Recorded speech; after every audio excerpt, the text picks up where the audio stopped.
अपराध किए ही नहीं, बस विधि बस। बड़ी सुंदर बात कही, विधि बस संतन संगत करे। राजा सरियात गए थे शिकार खेलने, बच्चे छोटे छोटे साथ में हैं और इन बच्चों का काम है कुछ न कुछ शैतानी करना, बच्चों का काम शैतानी करना। पुत्री ने देखा एक माटी के ढेला जैसे बांबी, जिसको बोलते बांबी, दीमक बना देती बांबी, उस बांबी से रोशनी निकल रही है। सुकन्या ने सोचा ये रोशनी कहीं निकल रही है, तो कांटे उठाए, जंगल में कांटा करौंदा और बैल के कांटा होते, कांटा तोड़े और उसी रोशनी में दोनों में चुभा दिया। जब जैसे खून निकला, अरे डर गई पुत्री, डर गई। सुकन्या ने कांटे वहीं पर डाल दिए। अब बताया कुछ नहीं, कभी कभी बच्चे अपराध करते बाद बताते नहीं, जैसे कोई चीज टूट जाए बताते नहीं कि हमसे टूट गई। अब कहो भी ये किसने तोड़ा, हम नहीं जानते, हमने इसको टूटी देखा, बस यही कहते बच्चे। तो इसी प्रकार से सुकन्या डर तो गई, कांटे छोड़ दिया। उसके बाद में राजा साहब शिकार खेल करके वापस आए, बच्चे सब आ गए, सबकी श्वास बंद हो गई, सबकी वायु बंद। अब श्वास ऊपर नीचे, जहां पर इसकी श्वास अटकी वहीं भटक गई, सबके पेट फूलने लगे। राजा शरियात ने कहा इसके माने कोई न कोई अपराध हुआ है, जैसे पेट में गैस बने तो घर में ये बनेगी, ये थोड़ी घोड़ा घोड़ी सबके पेट फूल जाए। घोड़ा घोड़ी स्त्री पुत्र परिवार सबका पेट फूलने लगा, श्वास सबकी बंद। अब तो बहुत परेशान, इसके माने कोई न कोई अपराध हो गया है। हम लोगों को जंगल चलना, जंगल में जहां वन में गए थे वहीं चलना चाहिए। वन में गए, जैसे वन में गए, बताओ किसी ने कोई अपराध तो नहीं किया, पूरे सैनिक हैं, सैनिकों ने मारा, मैंने अपराध नहीं। सुकन्या बोली पिताजी यहाँ पर मैंने रोशनी देखा था, उसमें तो कांटे मैंने चुभाए हैं। देखा महाराज शरियात ने माटी हटाई, देखा उसमें महात्मा जी बैठे हैं, उसमें देखा महाराज जी तपस्या कर रहे हैं। कौन? च्यवन महाराज तपस्या कर रहे हैं।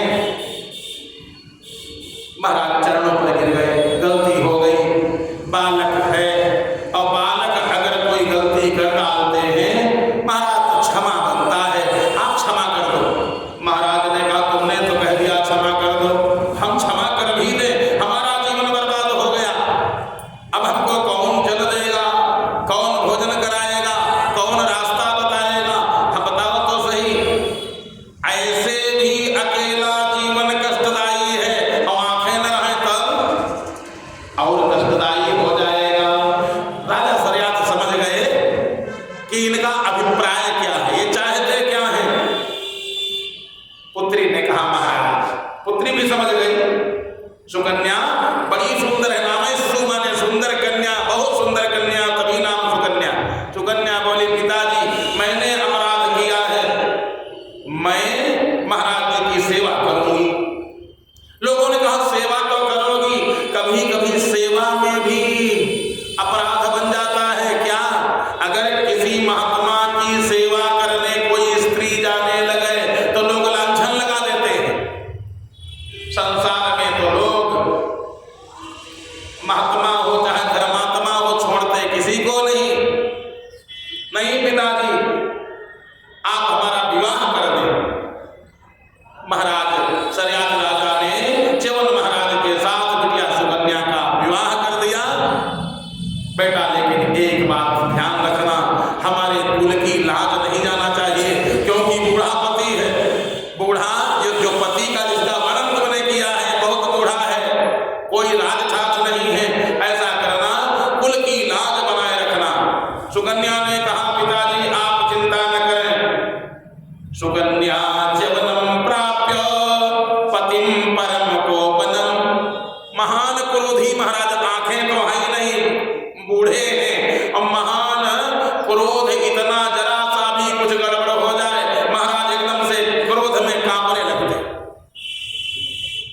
परम क्रोधी, परम कोपनम लिखा है, परम कोपनम, परम क्रोधी हैं।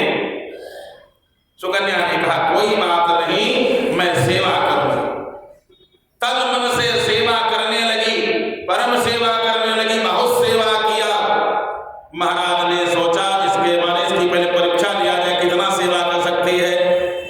जरा सा भी कोई बात बिगड़ जाए, जरा सा कुछ देरी हो जाए, अरे दुष्टा तू कहां थी। परम क्रोध। आज की स्त्रियां कहती हैं हमारे यहाँ तो भाई वो अच्छा काम ही नहीं करते, हम क्या करें। हमारे शास्त्र कहते हैं पति चाहे जैसा, वैसे पति को भी तो ठीक रहना चाहिए, ऐसा नहीं पति के लिए छूट है। पति को भी अच्छे आचरण करने चाहिए, मनमानी काम न करे, लेकिन पत्नी को भी चाहिए चाहे जैसा पति मिला हो, भाग्यवश जैसा मिला हो। वृद्ध रोग बस जड़ धन हीना, अंध बधिर क्रोधी अति दीना। सब गुण इनमें संपन्न, वृद्ध भी है, रोग बस, अंध भी है, अब क्रोधी बहुत ही ज्यादा है, हर बात पर क्रोध करते हैं। लेकिन सुकन्या ने कहा कोई बात नहीं है, मैंने दुख पहुंचाया है, मैं इनकी सेवा करूंगी, मैंने इनकी आंखें फोड़ी है, मैं सेवा करूं। सेवा किया और सेवा का फल मिल गया, सेवा का फल मिल गया। क्या मिला? सेवा का फल ऐसा मिला, एक दिन की बात है, महाराज बैठे और महाराज बैठे थे, इतने में महाराज के यहाँ दो लोग अश्विनी कुमार आ गए। अश्विनी कुमार आए और आकर के कहा कि महाराज, जीवन महाराज से कहा आप हमको सोमरस का अधिकारी बना दो। दोनों अश्विनी कुमार आए, आप हमको सोमरस का अधिकारी बना दो और हम आपको नव युवक बना देंगे, क्योंकि हमको देवता लोग, अश्विनी कुमार है वैद्य, और वैद्यों को देवता लोग वैद्यों से घृणा करते हैं, क्योंकि वैद्यकी जो है बहुत अच्छी नहीं है, वैद्यकी बहुत अच्छी नहीं। इसमें स्वर्ण को भस्म करना पड़ता है, संघ को भस्म करना पड़ता है, पता नहीं कितनी अच्छी अच्छी वस्तुओं को भस्म करना पड़ता है। इसलिए ये जो वैद्यकी है इसको बहुत अच्छा नहीं मानते। तो देवताओं ने कहा तुमको सोमरस का अधिकारी हम यज्ञ में नहीं बनाएंगे, तुम लोग जाओ संघ भोगो जाओ। हमको देवताओं ने बहिष्कृत कर दिया है और आप ऋषि हो, महात्मा हो, अगर आप शामिल कर लोगे तो सबको शामिल करना पड़ेगा। कोई बड़ा व्यक्ति अपने यहाँ, जैसे अपने यहाँ लोग भोजन न देते हो, छूने न देते हो, और कोई बड़ा आदमी अपने यहाँ बुला कहे अच्छा तुम ही भोजन करो, तो सब कहीं कहेगा उनके यहाँ हम गए थे उनके यहाँ तो हमने दाल चावल परोसा और सबने खाया। आप अगर अधिकारी हमको बना दोगे तो मजाल कोई देवता अधिकारी न बनावे। च्यवन महाराज ने कहा चलो ठीक है। च्यवन महाराज ने सोचा हम भी नवयुवक हो जाएंगे, और कारण हमारी पत्नी बड़ी सेवा करती है, इसका क्या दोष, ये सेवा कर रही है। और हर एक स्त्री चाहती है जो पति उसको मिले वो अच्छा मिले, और हर माता पिता चाहता है जहां घर बर कुल होई अनुपा, करिय बियाह सुता अनुरूपा।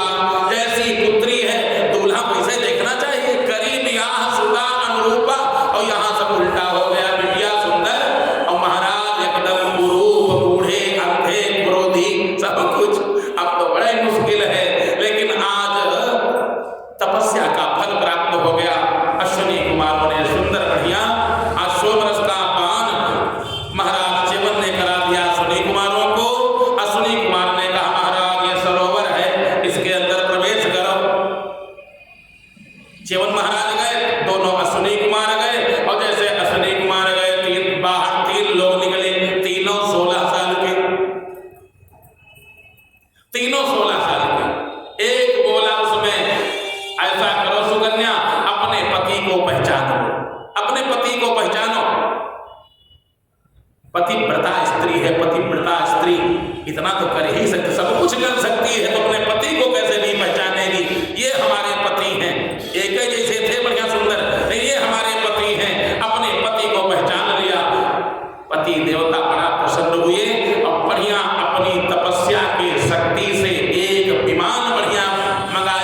विमान आ गया, विमान पर बैठाया और बैठा करके सुंदर बढ़िया पूरे संसार का परिभ्रमण कराया। उसके बाद आश्रम में आए और अपनी प्रिय पत्नी सुकन्या से बढ़िया सुंदर बातचीत कर रहे हैं। एक दिन राजा सरियात ने सोचा अपनी पुत्री का हालचाल लेने देखे, बोला बिटिया का विवाह तो गलत जगह हो गया, चलो कम से कम देख तो हमें चल के आए। देखा क्या, उनकी पुत्री सुकन्या एक नवयुवक से सुंदर बढ़िया हंस हंस के बातें कर रही और एकदम पास में बैठी है। मालूम हो जाता है कौन पति पत्नी है, जैसे पति पत्नी कौन है मालूम ही हो जाता है।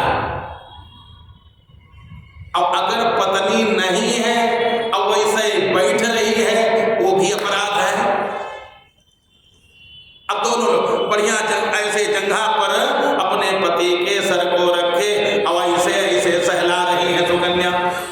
पिताजी आए, पिताजी ने कहा मालूम पड़ता हमारी पुत्री ने अपराध किया है, उस बुढ़े को मार डाला और नवयुवक के साथ में आनंद कर रही है। पिता बोले थे कि सितम ते किमिदम पतिस्तोया प्रलंबितो लोक नमस्कृतो मुनिः यत्तम जराग्रस्त समस्त सम्मतम विहाय जारम भजसे सुमध्यगम। चिकित्सितम ते किमिदम प्रतिस्तोया, उन बाबा को तूने क्या किया, अपने पति को क्या किया, मार डाला। और जार माने परपति, किसी दुष्ट के साथ में तू आनंद कर रहे है। तेरी ये बुद्धि कैसे बन गई, तूने सोचा कैसे, तूने मारा तो दोनों कुलों की लाज को नष्ट कर दिया। पति अपराध करे तो एक कुल की लाज जाती है और पुत्री अपराध करे तो दो कुलों की लाज जाती है, पिता के भी और पति के कुल की भी लाज जाती है। तूने क्या किया? सुकन्या ने पूरा अच्छे से बता दिया, पिताजी मैंने कोई अपराध नहीं किया है, भगवान की कृपा से, द्वारिकाधीश जी की कृपा से हमको ये सब सुख प्राप्त हो गया है। यानी आज पूरा वृत्तांत महाराज च्यवन ने बता दिया। च्यवन महाराज ने बता दिया कि ऐसे ऐसे अश्विनी कुमार आए और उनको मैंने सोमरस का अधिकारी बनाया, उन्होंने हमको नवयुवक बना दिया। ये आपकी पुत्री के कर्म का फल है, जो जैसा कर्म करता है वैसे उसको फल प्राप्त होता है। अगर किसी का विवाह किसी वृद्ध के वयोवृद्ध के साथ नहीं हो गया है, कहने का मतलब यह है उसके कर्म अगर चाहेंगे उसको सुख प्राप्त होगा। माता पिता पुत्री का विवाह बहुत अच्छे घर में अच्छे वर के साथ करते हैं, और अगर विवाह के 1 साल के बाद, 1 महीने के बाद, 1 दिन के बाद दोनों पैर टूट जाएं, फालिस का अटैक हो जाए, बताओ क्या वो सुंदर रहेगा? सुंदर नहीं रह सकता है। अगर कर्म अच्छे हैं, अगर कर्म अच्छे हैं तो हो सकता है जिसका अंग भंग हो गया हो वो भी ठीक हो जाए। कर्म अगर अच्छे हैं तो समझ लीजिए सब अच्छा हो जाएगा, और नहीं तो चाहे जितना अच्छा हो वो अच्छा भी खराब हो सकता है। इसलिए जीव को चाहिए अच्छे से अच्छे, जितना हो सके उतना अच्छे कर्म करे, धर्म पर चले, अच्छी बात बोले। यदि इस प्रकार से करते हैं तो वास्तव में कल्याण हो जाता है, इसमें संशय नहीं है।